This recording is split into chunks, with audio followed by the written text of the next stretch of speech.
Good morning.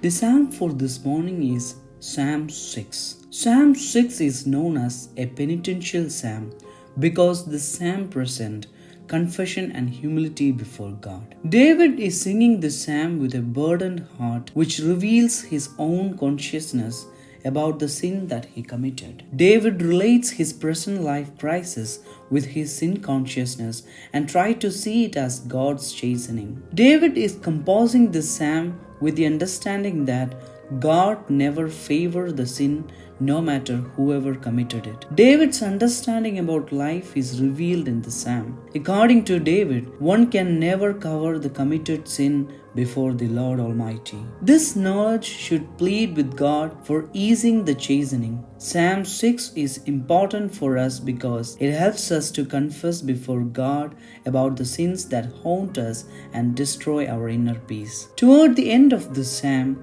we can see David is relieved by his sin consciousness and gain inner peace. David called out to God. In verse 1, we can see a crying David. The context of this song is not known, yet because of his sin, David sensed he was under the rebuke of God. Therefore, he called out to God to lighten the chastisement. The intention of David is clear. His sin and his rebuke should not take him away from God. And for this reason, David is pleading to God to continue chasten me as a father out of love, not out of hot anger. David sensed God's absence.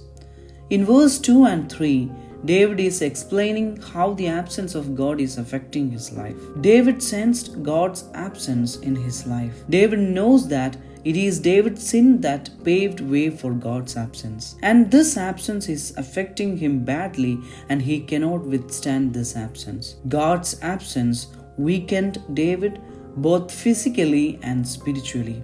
In a way, David is approving that his health, wealth, happiness, and everything, including his inner peace, is from God alone. Without God's presence, David feels weak and useless. David breaks himself.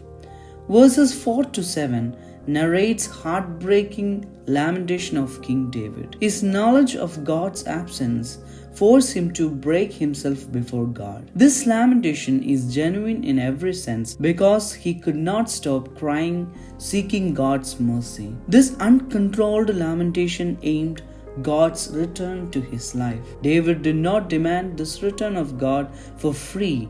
Rather, he was ready to God's rebuke that will clean him and make him worthy to stand before him. David gained the assurance.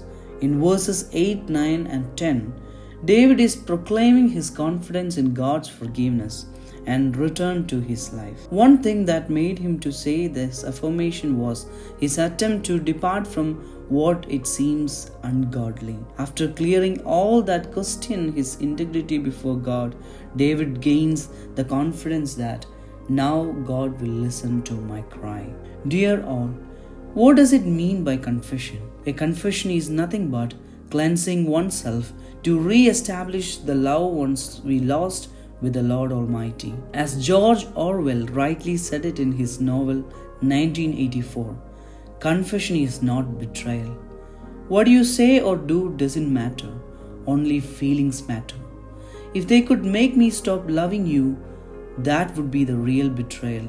Let us all confess, like David before God, to re-establish the love once we lost with the Lord Almighty. Wishing you all a wonderful day.